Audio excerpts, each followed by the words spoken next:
இந்த அடிமைப்பட்ட சமுதாயத்துக்குள்ள இந்த ஆங்கிலேய சமுதாயம், இந்த வெள்ளையர்கள் சமுதாயம், கிறிஸ்துவ சமுதாயமும் இஸ்லாமிய சமுதாயம் வந்துதான் இவர்கள் தான் அடிக்கல் நாட்டு விழா சமத்துவத்துக்கு. இல்லைன்னா தமிழ்நாடு இவ்வளவு உயரம் வந்திருக்காரு.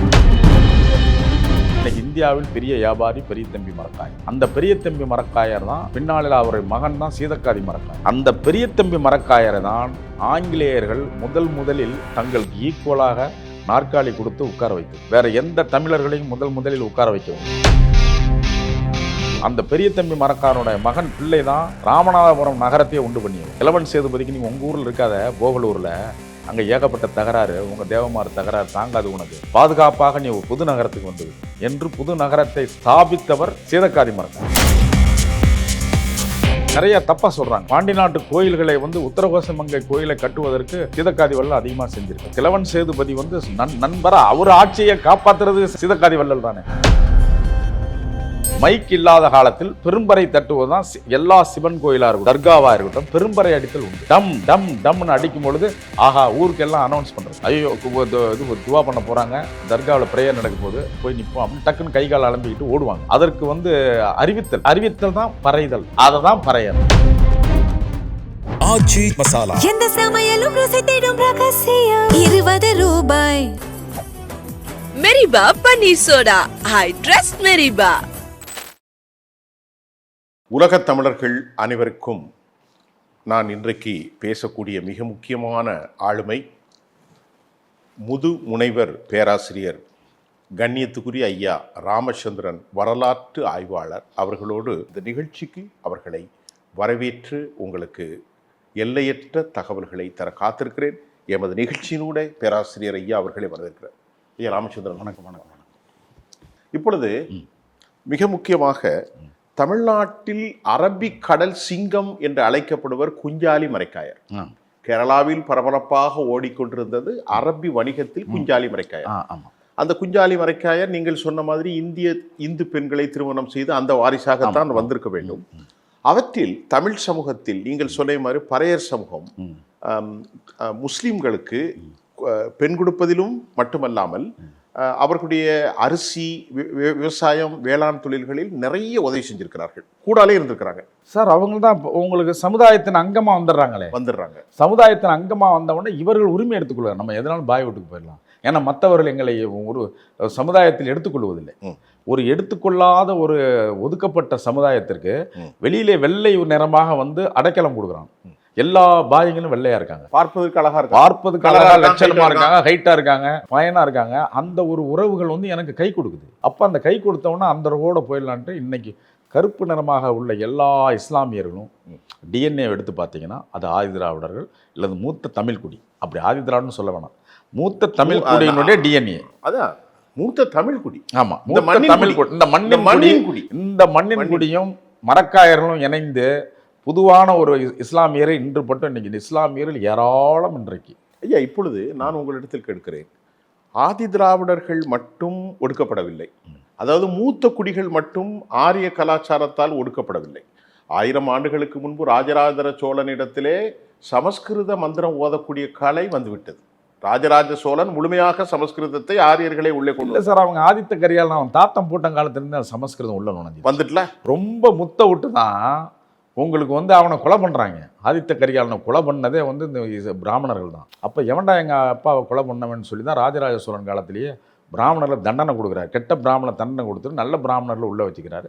எப்படி இருந்த போதிலும் பிராமணர்கள் சோழர் காலம்தான் பிராமணர்கள் உள்ளே அதிகமாக கொண்டு வந்தார். சரி, இப்போ முக்கியமான கேள்வி, இந்த மரைக்காயர் வம்சம் இருக்கிறது அல்லவா, இஸ்லாமியர்கள், தமிழ் பேசும் இஸ்லாமியர்கள் நபிகளாருடைய காலத்திற்கு பிறகு 11ஆம் நூற்றாண்டில் சாரையாக பரவிவிட்டார். இந்து குடிகளோடு இணைந்தார்கள், மணப்பெண் மணமாப்பிள்ளையாக இணைந்தார்கள், ஒன்றாகி விட்டார்கள். அதற்கு பிறகு நீங்கள் அவர்களுடைய வாழ்க்கை முறை பற்றி இதற்கு வாழ்க்கை அதுல சார் உச்சக்கட்டத்துக்கு போன பிற்பாடு 1640 பெரிய தம்பி மரக்காயர்னு கீழக்கரையில் ஒருத்தர், கீழக்கரை பெரிய தம்பி மரக்காயர்.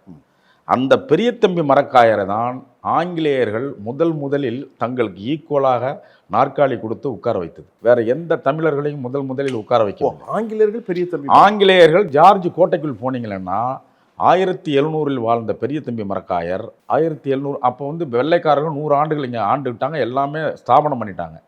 ஜார்ஜ் ஃபோர்ட்டை கட்டிட்டாங்க. 1640 ஜார்ஜ் ஃபோர்ட் கட்டப்பட்டது. சென்னை கோட்டை.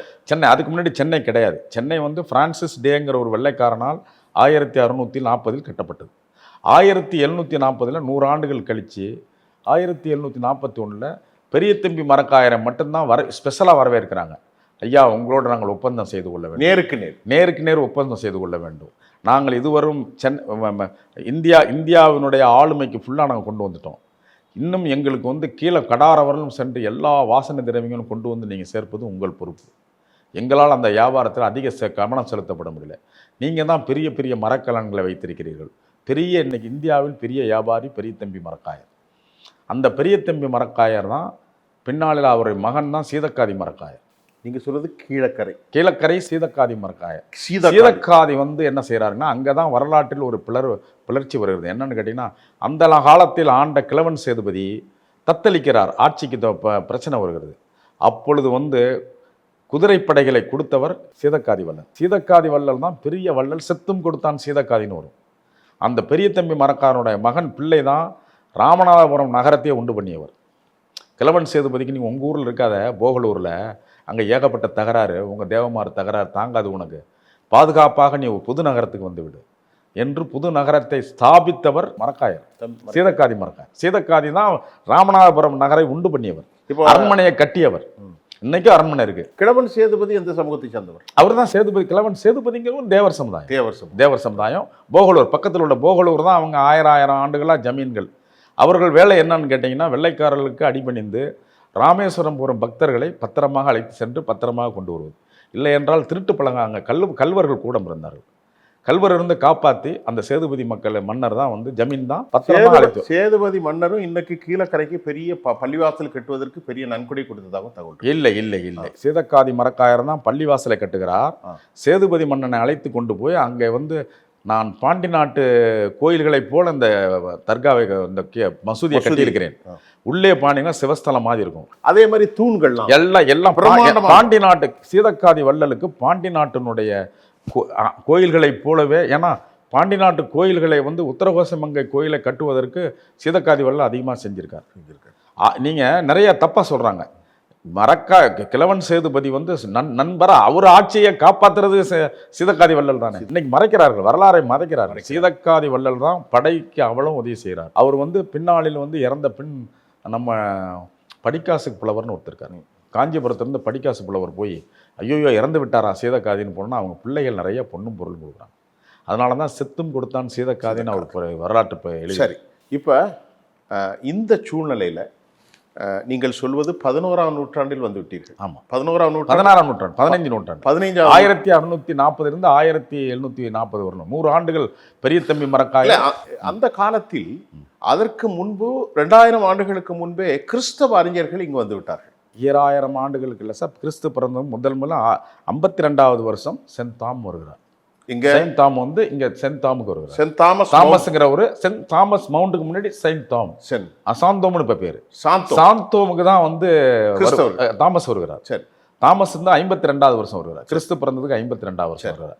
அதிலிருந்து அவர்கள் கொஞ்சம் கொஞ்சமாக போர்ச்சுகீஸ்லேருந்து வரார். போர்ச்சுகீசியர்களும் கிறிஸ்தவர்கள் முதல் போர்ச்சுகீஸ். அவர்கள் வந்து அதில் வந்து அவர்கள் வந்து புராட்டஸ்டன்ட் என்பது ரோமன் கேத்தலிக் கிடையாது. Roman Catholic. புராட்டஸ்டன்ட் என்பது உங்களுக்கு வந்து மத குருமார்கள் வந்து திருமணம் செய்து கொள்ளலாம். அந்த வகையில் வந்த அது வந்து மார்ட்டின் லூதர் கிங்.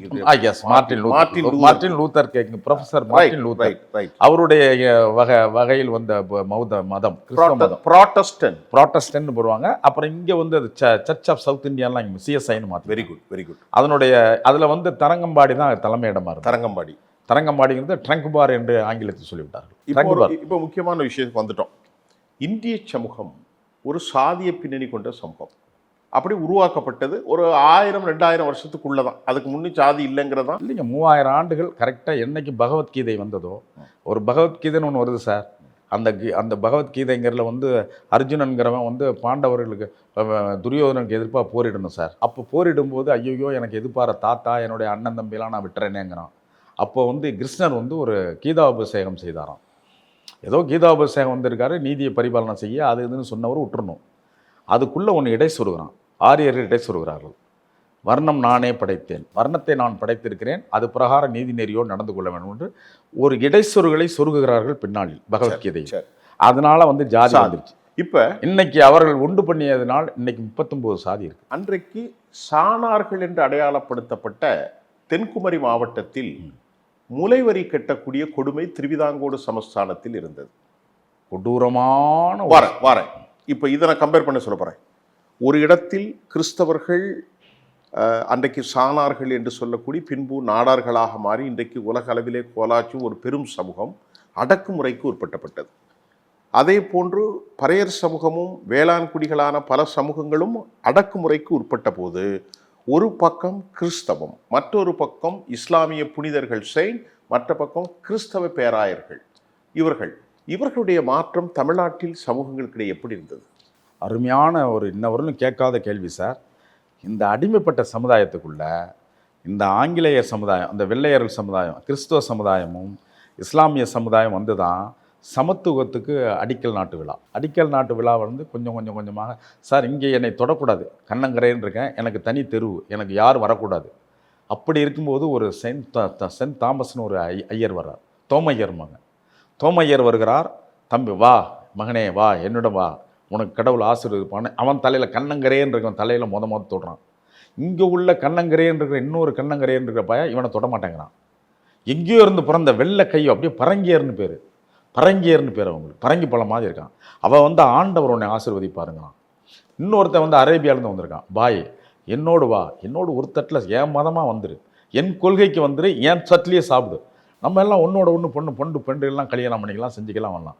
அல்லாஹ் ஒருவரே ஏகம் வா, ஏகன் அநேகன்கிறான். மாணிக்க வாசகர் திருவாசகத்தில் ஏகன்றாவன் அதான் குர்ஆன். அநேகன்னா பல இடங்களில் பல மாதிரி கும்பிடுவாங்க. ஆனால் நீ யார்? ஏகன். அந்த ஏகனுக்கு வந்து எல்லா இடத்துலையும் சமத்துவத்தை கொடுத்தது வந்து இந்த கிறிஸ்தவமும் இஸ்லாமியர் தான். இவர்கள் தான் அடிக்கல் நாட்டு விழா சமத்துவத்துக்கு. இது இல்லைன்னா தமிழ்நாடு இவ்வளவு உயரம் வந்திருக்காது. இல்லை இப்போ அப்படின்னால் இந்த ரெண்டு பேரும் வந்து அவர்களுடைய இப்போ இன்றைக்கு சொல்கிறார்கள் அவர்களுடைய பரப்புதல் இயற்கையாக நடந்ததா? It's a forcible convention. ஆரியர்கள் வந்து இடையில ஒரு சொருகிறார்கள். அவருடைய இடை சொருகுதில் அதை தான் முன்னாடி சொல்ல வந்து கொஞ்சம் தடுத்துட்டீங்க. இடை சொருகி விடுவாங்க. அவங்க என்ன சொல்லிட்டாங்க, எல்லா சார் இஸ்லாமிய மதத்தில் பரவுது, கிறிஸ்துவ மதம் பரவுது. எங்கே பரவுது? நீங்க தீண்டத்தகாதவன் கீழே சாணான் 1811 சார் சாணான்கள் கெஞ்சுகிறார்கள் வெள்ளையர்கள் வந்து இந்த முளைவரிக்கு கஷ்டப்பட்டார்கள். நீங்க சொல்றது குமரி மாவட்டத்தில், குமரி மாவட்டம் திருவிதாங்கூர் சமஸ்தானங்கிறது அன்னைக்கு தூத்துக்குடி இருந்தது. நாகர்கோயில் எல்லாம் உள்ள வந்துடும். நாகர்கோயிலாம் உள்ள திருவாங்கூர் நாகர்கோயில் இன்னைக்கு உள்ள தூத்துக்குடி வரலும் வந்து திருவாங்கூர் சமஸ்தானம். அதிலே வந்து முளைவரி போடப்பட்டு அந்த ஒரு நாஞ்சலிங்கிற ஒருத்து தன் மார்பை எடுத்து வெட்டி நாஞ்சலி எடுத்து அடிச்ச பிற்பாடு அப்படி ஒரு பெரிய ஒரு யுக புரட்சி வருது.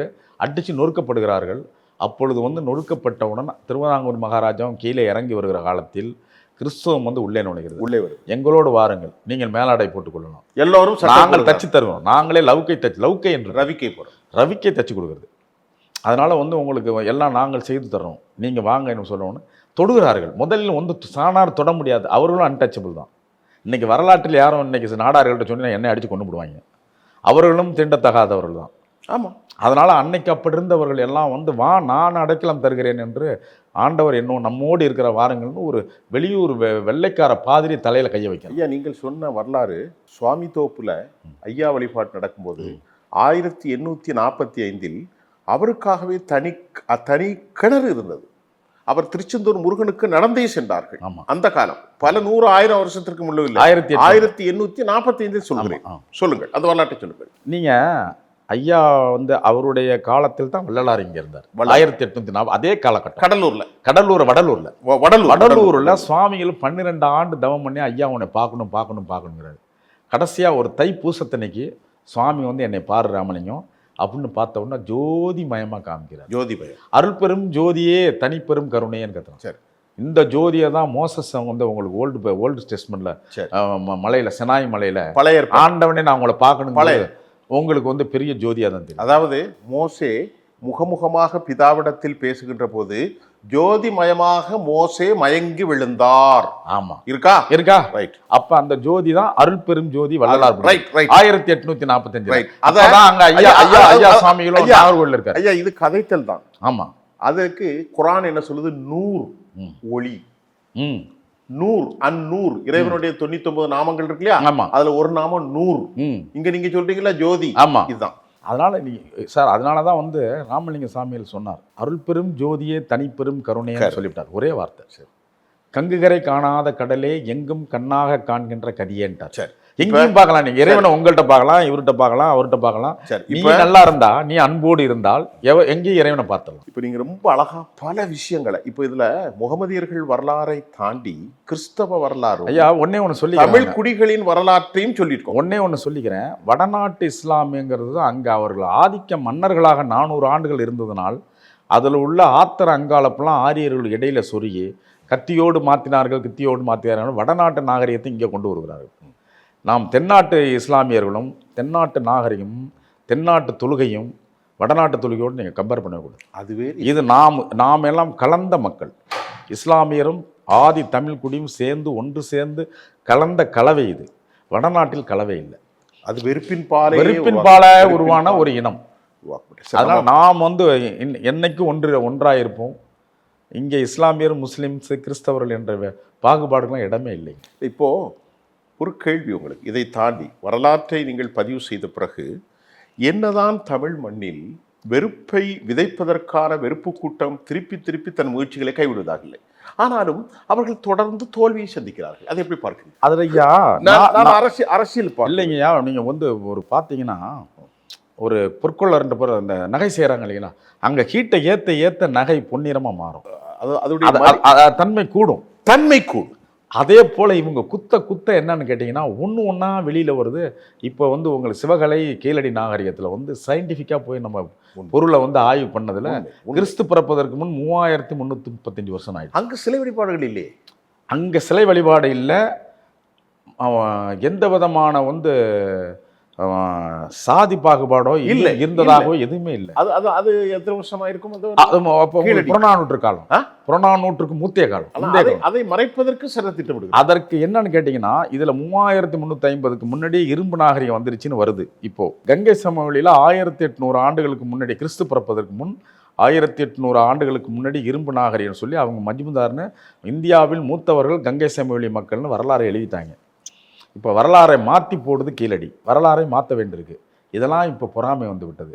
இன்னும் எப்படி என்றா பிரிக்க முடியாமல் இருக்கிறதே, இவர்களை ஒதுக்க முடியலையேன்னு மலைத்து கொண்டு என்னென்னமோ புரளித்தனம். அதில் என்ன, நீங்கள் இதில் வந்து இனிமேலுக்கு சாதி பாகுபாடுகளில் சாதி வரிகளை எழுப்பி விடலாம், ஏதாவது இது பண்ணலாம், வேறு எதுவும் செய்ய முடியாது. தமிழ் வந்து எங்கேயோ போயிடுச்சு. இருந்தாலும் தமிழ் மூத்த மொழி. இன்னொன்றும் ஒரு சிறிய வருத்தம், மதங்களை பொறுத்தவரை அவரவருடைய மனசை பொறுத்தது. நாம் 2 பேரும் வருகிறோம், 2 பேரும் சகோதரர்கள். ஐயா உங்களுக்கு என்ன பிடிக்கிறது? எனக்கு வயிறு சரியில்லை, இட்லி சாப்பிடுங்க. எனக்கு வயிறு சரியாக இருக்குது, நான் ஒரு ஊத்தப்பமோ பிரியாணியோ சாப்பிட்றோம். இப்படிப்பட்ட மனித சமூகத்தில் சக மனிதர்களை, உலகத்தில் பாவமான செயல் என்னவென்றால் சக மனிதர்களை சிறுமைப்படுத்தி பார்ப்பதை இந்த நாகரிக சமூகம் இன்னும் ஊக்குவிக்குதையா? எப்படி எடுத்துக்கணும் அதையா? அதை தான் அம்பேத்கர் என்ன சொல்லியிருக்காரு, it's a virtual notion of the mind. மனதில் ஒரு தன்மையை கொண்டு வந்து விட்டால் அதை அகற்றுவது ரொம்ப கடினம். ஏன்னா 2500 ஆண்டுகளாக மனதில் ஒரு பிளவை கொண்டு வந்து விட்டார்கள். அழுக்கை சேர்த்து விட, அந்த அழுக்கை நீங்கள் வெளியே எடுக்கணும்னா இறைவனை, பரம்பொருளை நாடணும். இந்த இந்து மதத்தில் சனாதனம்னு அந்த வள்ளலாரையும் குர்ஆனில் உள்ள சனாதனத்தையும் கொண்டு வரட்டும். ஏன் அந்த சனாதனம் உலக பொதுமறைகள்லாம் சனாதனத்தை சொல்லியிருக்கே, அந்த சனாதனத்தை பிடிக்காமல் நீங்கள் ஒரு புது சனாதனம் கொடுக்குறீங்களா? அது ஏற்றுக்கொள்ள முடியுதா இல்லையே? என்னுடைய வள்ளலாரை கொண்டு வந்துருங்க. சனாதனம் வள்ளலார் சொல்லிட்டார், சனாதனம் எல்லா ஜீவனும் ஒன்றுடா, எல்லாரும் உண்டு, அன்பே சிவம் திருமூலர் சொல்லிட்டார். அன்பே சிவம் அதான் குர்ஆன் சொல்லுது, கிறிஸ்தவம் சொல்லுது, எல்லா உலகத்தில் உள்ள எல்லா மறைகளும் அதான் சொல்லுது. அன்பே சிவம், ஒன்றா இருங்க, நம்ம நட்பாக இருப்போம், எல்லாரும் ஆண்டவர் ஒருவரே, ஏகம்னு நினச்சிக்கிடுவோம். இதில் இன்னொன்று கேட்க மறந்துட்டேன், அதை நீங்கள் சொல்லி முடிச்சிடும். இந்த ஏகன் என்று சொல்லுகிறார்கள், இஸ்லாமிய அடிப்படை ஏகன். இது கடைசி கேள்வி. இப்பொழுது தர்கா வழிபாடு இருக்கிறது பாருங்கள், செயின்ட்டுகளை. ஆமாம். அதில் இந்துக்களின் வழிபாடு, தேரோட்டம், இந்த மாதிரி கந்தூரி, கோயில் விசேடங்கள், அங்கே நேச்சை கொடுக்க போகிறது, இங்கே அதற்கு ஒரு பிரசாதத்திற்கு பதிலாக தஃப்ரூக் என்று கொடுக்கிறார்கள், கொடி ஏற்றுகிறார்கள், கொடிமரம் ஏற்றுகிறார்கள். இந்த கலாச்சாரத்தை பற்றி நீங்கள் அறிந்தது ஏதாவது இருந்தால் நல்லா வந்து மாட்டிக்கிட்டீங்க. இப்போ என்கிட்ட வந்து மாட்டிக்கிட்டீங்க. நம்ம இவ்வளவு நேரம் பேசினே இங்க உள்ள இந்து கலாச்சாரத்தில் உள்ள பெண் பிள்ளைகள் தான் நாங்க போறாங்க. இது நாங்க வந்துட்டான்ல 50-50 வந்து இந்த கல்ச்சர் மெர்ஜ் ஆகுதுல்ல, இந்த 50 கல்ச்சர் மெர்ஜ் ஆகுதுல்ல. ஆமா. அப்ப இங்க வந்த உடனே இவர்கள் இந்த பெண்களோ இந்த பெண்களை சார்ந்த வம்சாவளிகளோ இறைவனை கும்பிடுவதற்கு தூப வர்க்கம் யூஸ் பண்ணாங்க. தூப வர்க்கம்னா சாம்பிராணி போடுவது, மணி அடித்தல், கொடிக்கம்பம் எதற்கு என்று கேட்டால் அந்த இடத்தில் சுவாமி இருக்கிறார் என்று தூரே இருந்து பார்ப்பதற்கு கொடிக்கம்பம். ஆதி காலத்தில் கோபுரங்கள்லாம் கிடையாது, கோபுரங்கள் கிடையாது, தெய்வ வழிபாடு கிடையாது, எதுவுமே கிடையாது. அந்த காலங்களில் பெரிய கொடி கம்பத்தை நட்டுவிட்டால் அங்கே வந்து கோயில் அங்கே தான் இருக்குன்னு தூரம் இருந்து தெரியும், பார்த்து தெரிஞ்சிடும். என்ன கேட்டால் எல்லாம் குடிசை வீடுகள் தானே, இது மட்டும் உயரம் தெரியும். அந்த காலத்தில் மாடி மாகடை காம்ப்ளெக்ஸ் பெரிய மால்கள் 1000-2000 வருஷத்துக்கு முன்னாடி 2000 வருஷம் எல்லாருமே வந்து ஒரு 10 அடிக்குள்ளே தான் குடிசை. 10 அடி குடிசையில் ஃபுல்லாக அந்த ஊர் இருக்கும் பொழுது 60 அடி கொடிக்கம்பம் உயரே தெரியும். கொடிக்கம்பம் 60 அடி. ஆகவே இந்த நாகரிகம் வந்து இந்து நாகரிகம் வந்து உள்ளே சொருகப்படுகிறது, பிளண்ட் ஆகுது. பிளண்டிங்னா என்னன்னு சொன்னீங்கன்னா பல இடங்களில் வந்து எல்லா பொருள்களும் ஒரு கலவையாக்குது. அது மாதிரி இந்து கலாச்சாரங்கள் வந்து இஸ்லாத்து கலாச்சாரத்துக்கு உள்ள போகுது. அது இதே சர்ச்சுக்குள்ளேயும் உள்ள போயிருது. அதாவது ஒன்று சொல்லிக்கிறோம், அப்புறம் ரோமோர்லும் போயிருது இந்த கலாச்சாரம். தூப வர்க்கம் சர்ச்சிலையும் தேர் பவனி இருக்கிறது. தூப வர்க்கம்னா சார் சாம்பிராணி போடுதல், சாம்பிராணி அந்த சென்ட் இது பத்தி அகர்பத்தி. பல இடத்துல சாம்பிராணி பாயாவே மாறிட்டான். சாம்பிராணி போடணும்னா பாய் அழைச்சி வாங்குறது ஆயிடுச்சு. சாம்பிராணி பாய் ஒரு படத்துல போட்டு பஞ்சு கூடன்னு எரிஞ்சு போச்சு. அது எதா இருந்தாலும் சரிங்க, நீங்க சாயந்தரம் வந்து ஒரு கைப்பிடி வந்து ஒரு விசிறியில் ஒரு தட்டு தட்டுனாதான் நமக்கு மன நிம்மதி. வாசனைங்க அதுல ஒரு நிகழ்ச்சி ஆரம்பிக்கும் போது வாசனை திரவியத்தோடு தான் ஆரம்பிக்கும். ஆமா, இந்த கேள்வி தூப சாம்பிராணியோட முடிய போகுது. தூப வர்க்கத்துல முடியும். அது பேர் தூப வர்க்கம்னு சொல்றாங்க. ஐயாட்ட இப்ப முடிச்சிரும். அங்க இருக்கக்கூடிய தேரை போண்டு இங்க இருக்கக்கூடிய சந்தனக்கூடு, ஆமா, அங்க இருக்கக்கூடிய கொடிமரத்தை போண்டு இங்கும் கொடிமரம், அங்க இருக்கக்கூடிய பிரசாதத்தை போண்டு இங்க தபரு, ஆமா, அங்கே இருக்கக்கூடியதை போன்று இங்கேயும் பல முஸ்லீம்கள் முகரத்துக்கு பூக்குழி இறங்குகிறார். ஆமா ஆமா, எல்லாமே கிட்டத்தட்ட சாம்பிராணி நாகரிக பிணைதல் சார். இது நாகரிக பிணைதலுக்கு வந்துட்டோம். அது இதான் எவிடன்ஸ். இதான் வந்து எவிடன்ஸ் எங்க இருந்து வந்தோம்னா நாங்க 50% நீங்க 50%ங்கிறதுக்கு நம்ம வழிபாடே காரணம். வழிபாட்டிலும் என் எண்ணங்களை என்ன எண்ணங்களை நான் இயற்கையா கோயில்ல டங்கான்னு அடிப்போம், பெரிய பெருமோளம். அது இன்னைக்கு பெரும்பறை மசூதிகள்ல இப்ப இல்ல, ஆனால் கிராமப்புறங்களில் ஒரு 50 வருஷத்துக்கு முன்னாடி சார், ஆதி காலத்தில் சார் மைக் இல்லாத காலத்தில் பெரும்பறை தட்டுவதுதான் எல்லா சிவன் கோயிலா இருக்கட்டும், விஷ்ணு கோயிலா இருக்கட்டும், தர்காவா இருக்கட்டும், பெரும்பறை அடித்தல் உண்டு. பெரும்படை டம் டம் டம்னு அடிக்கும் பொழுது ஆஹா ஊருக்கு எல்லாம் அனௌன்ஸ் பண்றது. ஐயோ இது துவா பண்ண போறாங்க, தர்காவில் பிரேயர் நடக்க போது போய் நிற்போம் அப்படின்னு டக்குன்னு கை கால் அலம்பிக்கிட்டு ஓடுவாங்க. அதற்கு வந்து அறிவித்தல் தான் பறைதல். அதுதான் பறையர் என்று சொன்ன, அதுதான் பறையர். அது ஊடகவியலாளர் சொல்லலாமா? இன்னைக்கு வந்து நீங்க வந்து ஊடகவியலாளர், இன்னைக்கு பறையர்னு சொல்லாதீங்கப்பா, இன்னைக்கு ஊடகவியலாளர். அன்னைக்கு மீடியா பர்சன் அவர் தான். ஐயா, நம்ம இன்னைக்கு ரொம்ப சிறப்பா பேசிட்டோம். இன்னும் பேச வேண்டியது நிறைய இருக்கு. ஆனா இன்னைக்கு ஒரு அவியல் மாதிரி பேசியிருக்கோம். ஆமா, இன்னைக்கு வந்து பொறியியல் இல்லை, அவியல். இதுல எல்லா கதம்ப மாலை. ஆமா, நீங்க ரொம்ப அழகா சொன்னீங்க. இந்த கலாச்சார பின்னணி, சமூகங்கள் இணைந்தது, இயற்கையாகவே பரவுதல், வாள் கொண்டு பரவாமல் மனத்தின் மூலம் இறங்கிய ஒரு சமூகம். பேராசான் அம்பேத்கருடைய சொல்லோடு ராமலிங்க சுவாமிகளின் வாழ்வியல் தத்துவத்தையும் இங்கே சொன்னீர்கள். அரபு நாட்டுடைய செயின்ஸுடைய வருகையும் கிறிஸ்தவ ஜெயின வருகையும் இந்து மதமும் இஸ்லாமும் கலாச்சார பின்னணி கொண்ட ஒரு சமூகமாக இந்த நிகழ்ச்சி நம்ம முடிக்க போகிறோம்.